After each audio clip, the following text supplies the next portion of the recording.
morning students. Today I have brought summary of class 12 chapter 2 Lost Spring. It has been written by Anish Jung. Today we will discuss the summary. Summary means question answer of NCERT. First we will discuss about Sahib. Who is Sahib? Sahib is a rag picker. क्या करता है वो?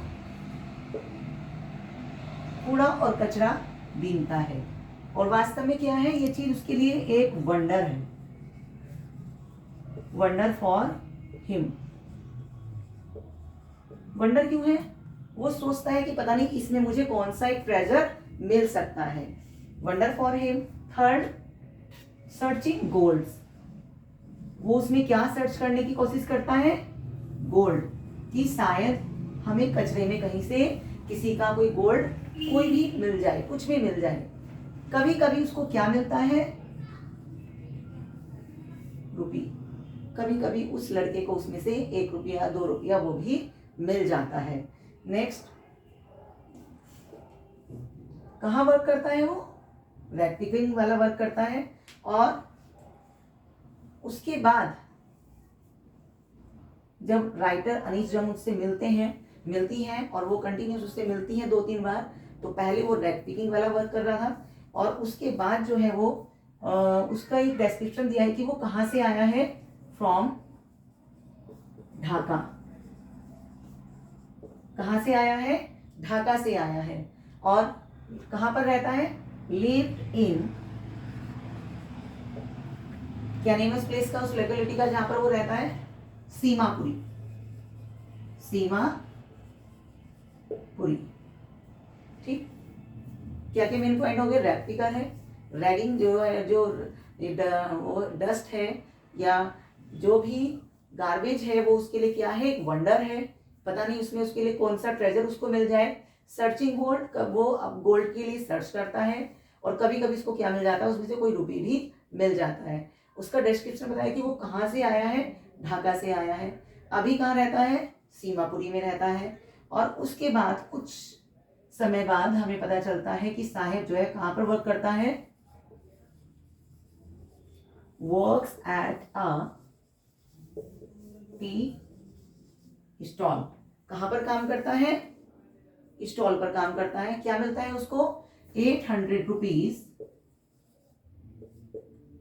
पर month plus and food for 3 times. Okay, ये आपके पास साहिब का एक डिस्क्रिप्शन हो गया। If the question will come, write down the character sketch of Sahib, तो you can write all these points in your language. Second point is custom. What custom?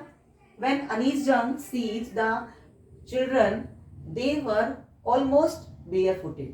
वो बच्चे कैसे होते हैं? barefooted होते हैं। और क्या कहा जाता है कि barefooted वो क्यों रहते हैं? क्या रीजन है उसका? तो वो क्या कहते हैं? ये एक ट्रेडिशन है, ये एक कस्टम है कि ऑलमोस्ट ये बच्चे जो हैं हमेशा कैसे रहते हैं? नंगे पैर रहते हैं। बट अनीश जंग को क्या लगता है कि वो बच्चे क्या है वास्तव में? They don't have shoes. It's the main reason why they are barefooted. और third number, next character is Sahib, Mukesh. हमारे पास जो नेक्स्ट कैरेक्टर है वो कौन है? मुकेश। मुकेश कौन है? कहाँ काम करता है? मुकेश कहाँ काम करता है? एक आपका बैंगल मेकिंग फैमिली से वो बिलोंग करता है। बैंगल मेकिंग फैमिली, उसकी जो फैमिली है वो कैसी है? वो सालों से क्या बना रही थी? बैंगल्स बना रही थी। लेकिन जो मुकेश है उसके लिए इस चीज में कोई एंजॉयमेंट नहीं है, कोई उसका इंटरेस्ट नहीं है। No interest in bangle making. इसमें उसको कोई भी इंटरेस्ट नहीं आता है। क्यों नहीं आता है? क्योंकि वो कुछ बड़ा करना चाहता है, समथिंग डिफरेंट। उसकी एक विश है। क्या विश है? वॉन्ट टू बीकम, क्या बनना चाहता है वो? If you have read the chapter then you must have known, he wants to become a mechanic. क्या बनना चाहता है? Mechanic. wants to be his own master. There is a word. He wants to be his own master.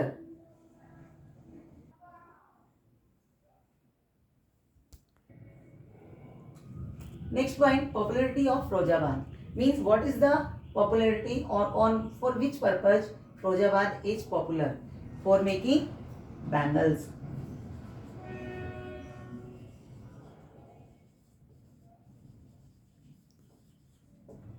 Bangles बनाने के लिए फिरोजाबाद प्रसिद्ध है। आपने सुना भी होगा फिरोजाबाद की चूड़ियां। Means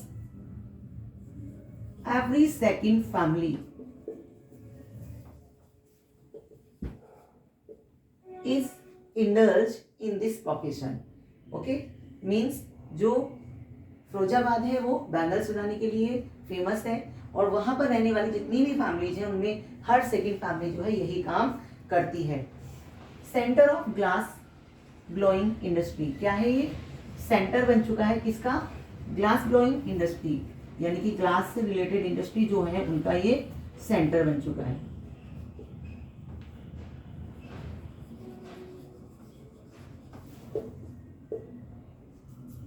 next point, families are spending time from generation. Means बहुत लंबे समय से फैमिलीज का ये प्रोफेशन है और वो उसी प्रोफेशन को आगे बढ़ाते जा रहे हैं। तो फैमिलीज प्रोफेशन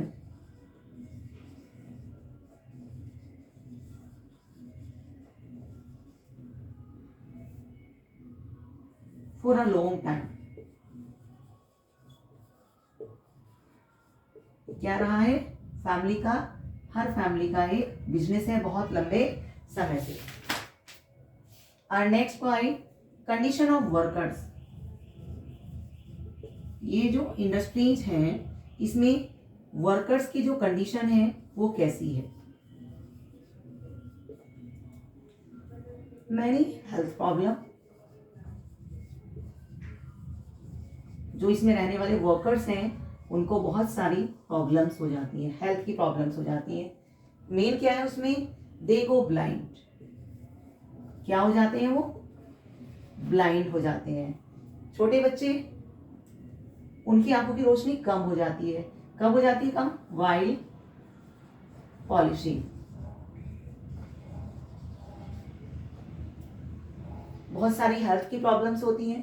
कभी कभी बच्चे जो हैं, बच्चे और यंग पर्सन, एजेड पर्सन, वो क्या हो जाते हैं? ब्लाइंड हो जाते हैं। पॉलिशिंग का काम करते हैं, वो छोटे छोटे बच्चों के लिए हार्मफुल होता है।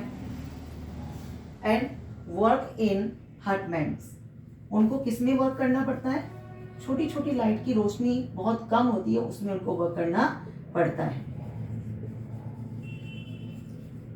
Work in hutments, the no facility, उन लोगों के लिए जो वहां पर रहते हैं उनके लिए कोई भी फैसिलिटी नहीं है। तो ये सारी प्रॉब्लम्स जो हैं, जो वहां पर वर्कर्स हैं वो सब ये फेस करते हैं। Next, there is a question or there is a topic, regions of migration.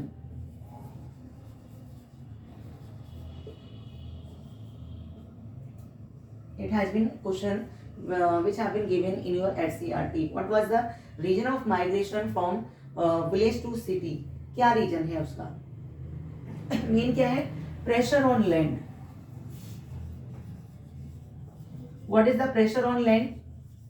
Means now the population is increasing, members in the family are increasing, so land is the fix. Okay, so it's the main reason of migration. यानी कि पहले उसी space में 5 लोग रहते थे, अब वहां पर 8 लोग रहते हैं, तो वो उन लोगों के लिए क्या बढ़ता जाता है? लैंड पर प्रेशर बढ़ रहा है। सेकेंड, लैक ऑफ जॉब, गांव में जॉब की कमी है। किसके लिए? मनी, जो ये लैंडलेस लेबर होती है,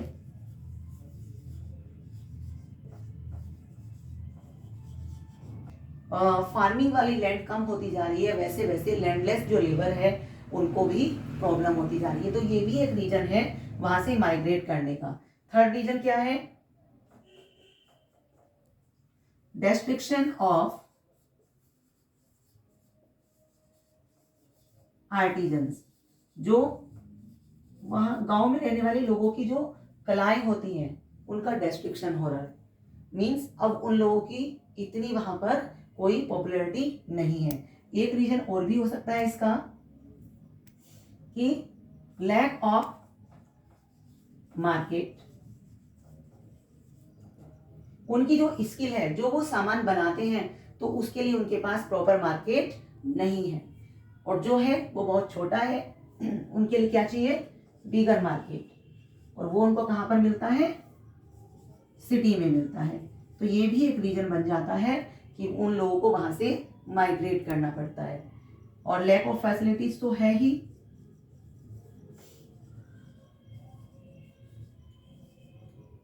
how many points are there? Pressure on land, lack of jobs, landless labours, they are not getting jobs, destructions of artisans, artisans की जो उनकी जो स्किल्स है उसका डिस्ट्रिक्शन चल रहा है, लैक ऑफ मार्केटिंग, मार्केटिंग का की लैक है वहां पर, बिगर मार्केट भी नहीं है, और लैक ऑफ फैसिलिटीज, मीन्स उनको डेली यूज की भी फैसिलिटीज वहां पर प्रॉपर नहीं मिलती है।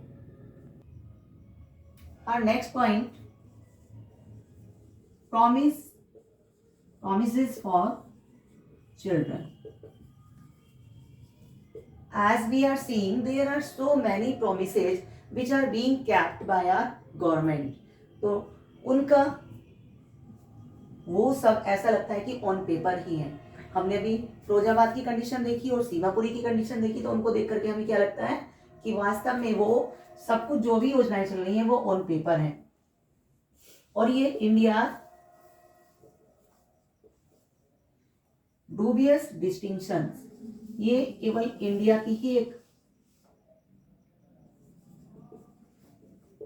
क्वालिटी आप इसको कह सकते हैं, या आप इसको बैड लक कह सकते हैं, कि जितना चाइल्ड लेबर इंडिया में होता है बाकी वर्ल्ड के किसी कंट्री में इतना चाइल्ड लेबर का रेशियो नहीं है।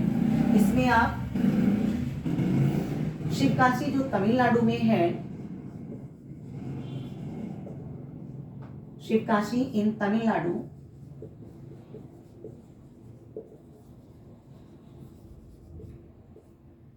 there are firework industry,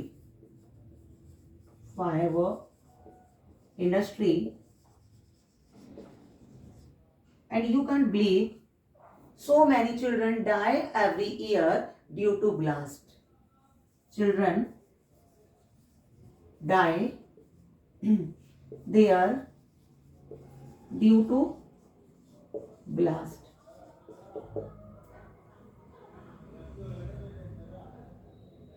and worst part of it, child labour का वर्स्ट पार्ट क्या है? All activities are being conducted near Delhi, which is the capital of a country. Near Delhi all these activities are being kept, and it's very pathetic for that children, pathetic situation for the children. क्या situation है? They don't have shoes, schools, proper food, shelter, etcetera. तो ये हमारे 7 points हैं, ये 7 questions हैं जो कि आपकी एनसीईआरटी में गिवन है। If you cover these points तो no question will be left by you. If you like the video then please like, share and subscribe. Thank you.